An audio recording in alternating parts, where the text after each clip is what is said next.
중국이 전쟁을 벌이는 것일까요?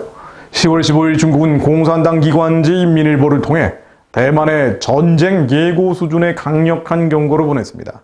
간접 경고지만 1962년 중국이 인도와 전쟁을 벌이기 하루 전날 사용했던 강한 표현까지 등장해서 양안 갈등이 고조되고 있는 것입니다.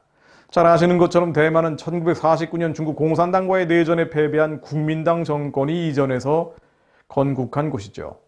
대만은 국기와 화폐가 있지만 본토 중국 공산당 영향력 때문에 유엔으로부터 독립국가로 인정받지 못하고 있습니다. 이런 대만의 강력한 우군은 현재 미국이죠.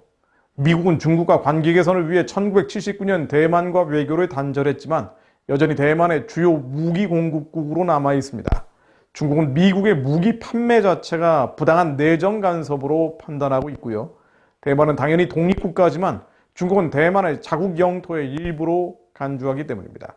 이것이 이른바 하나의 중국이라는 슬로건이죠.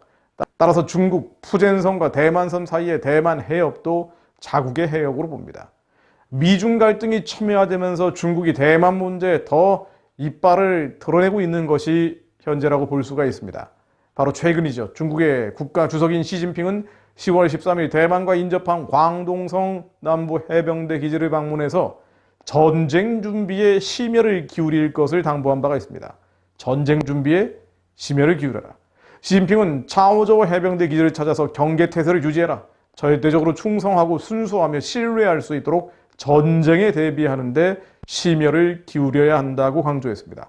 특정 국가를 언급하지 않았지만 사실상 대만과 전쟁을 의미한 것이죠. 지난달 18에서 19일 사이에는 중국 전투기 30여 대가 대만 경계를 침범하기도 했습니다. 급기야 중국 인민일보는 10월 15일자 신문 7면에 게재된 역사의 올바른 쪽에 서라는 논평에서 중국과 대만 국민 모두 무력 충돌을 바라지 않지만 만약 전쟁이 발발하면 이는 대만이 독립을 추진했기 때문이라면서 차잉원, 지금 대만 총통이죠. 차잉원 정권이 대만 분리독립 선봉에 서 있다. 불의한 행동을 일삼고 혼란을 조장하고 있다며 차잉원 총통을 비난했습니다. 이어서 대만 독립을 주장하는 세력이 불장난을 하면 죽는 길밖에 없다. 이를 사전에 언급해주지 않는다고 말하지 말라라고 썼습니다. 죽는 길은 전쟁을 의미하고요. 사전 언급은 전쟁을 개시한다는 선전포고로 해석할 수 있습니다. 이 표현, 사전에 언급해주지 않았다고 말하지 말라는 것은 1962년 9월 22일 인민일보 1면에 쓴 내용과 같습니다.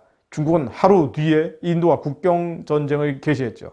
즉 중국이 대외적으로 사용하는 경고 문구 중 가장 수위가 높은 표현이라고 볼 수가 있습니다. 다만 58년 전과 달리 이날은 1면이 아닌 7면에 써서 수위를 조절했다는 분석이 나옵니다. 중국 대만 전쟁이 만일 벌어진다면 사실은 대만 뒤에 미국과의 전쟁이 될 수도 있지요. 도널드 트럼프 미국 대통령은 2017년 집권 직후부터 예전에 미국 정부가 중국의 반발을 감안해서 자제했던 대만에 대한 무기 수출을 재개했습니다. 특히 중국이 영해라고 주장하는 대만 해협에 최근 연일 군함을 진입시켜서 중국과 맞서고 있죠. 대만 중앙통신에 따르면 미국 구축함 베리호는 10월 14일 대만 해협을 통과했고요. 올 들어 미 군함이 대만 해협을 통과한 것도 10번째입니다. 트럼프 행정부는 대만의 크루즈 미사일, 드론, 지뢰 등으로 구성된 7종의 첨단 무기 수출을 추진하고 있습니다. 의회 승인을 거치면 언제든지 대만에 인도할 수가 있게 돼 있죠. 이것은 인민해방군의 대만 상륙을 막기 위한 목적으로 볼 수 있습니다. 여기에 미국은 홍콩 문제에도 적극 개입하고 있죠.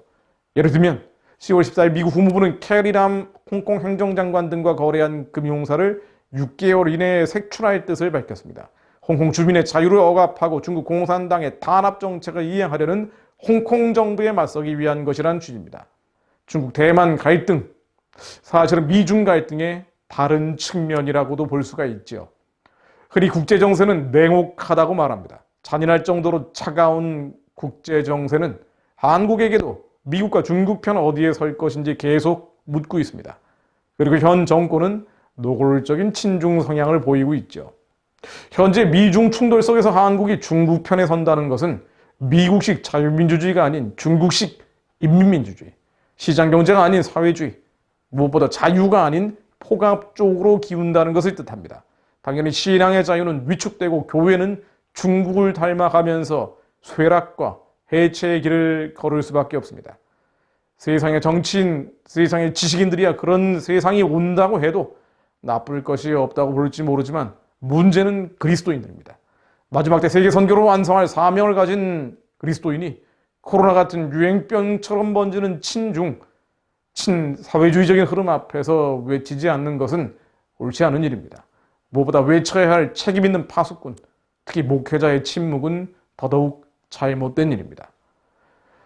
에스겔 33장 6절 말씀입니다. 그러나 칼이 임함을 파수꾼이 보고도 나팔을 불지 아니하여 백성에게 경고하지 아니하므로 그 중에 한 사람이 그 임하는 칼을 제거당하면 그는 자기 죄악으로 말미암아 제거되려니와 그 죄는 내가 파수꾼의 손에서 찾으리라.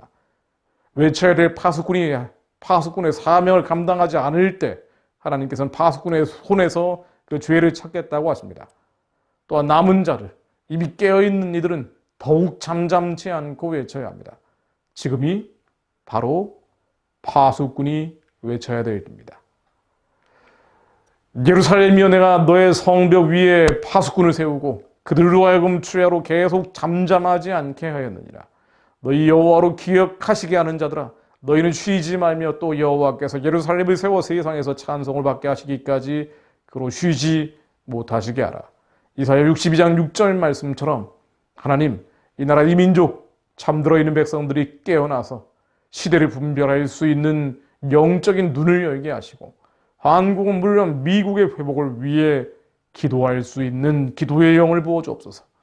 그 거룩한 각성의 불이 파도가 돼서 중국 땅을 덮고 14억 인류가 주님 만날 길이 활짝 열리게 하옵소서. 이 민족을 향한 주님의 부르심에 다시 한번 기억해 주시어 외치는 자 부르짖는 자들의 선포가 더욱 큰 목소리로 나오게 하시고 북한과 중국의 우상숭배 체제가 예수 그리스도 이름으로 깨어지게 하사 우리 주 예수여 어서 오시옵소서 찬양과 경배 소리가 동북아 전역을 덮으며 아랍 땅을 향해 뻗어가게 하옵소서. 주님이 뜻하신 그 일들을 이루어 주옵소서. 하나님, 한국 그리스도인들이 지금 중국의 위협에 대해서 너무나 이해하지 못하고 있습니다. 하나님, 모든 미혹들이 깨지게 하시고 무엇보다 목회자들이 어떤 일이 벌어지고 있는지 2020년 10월 어떤 일이 한반도를 둘러싸고 벌어지고 있는지 깨달을 수 있는 깨달음의 영을 부어 주옵소서. 하나님, 지혜의 영과 각성의 영을 부어 주옵소서. 이미 깨어있는 자들의 목소리가 더욱 커지게 하옵소서. 예수 그리스도 이름으로 기도했습니다. 아멘.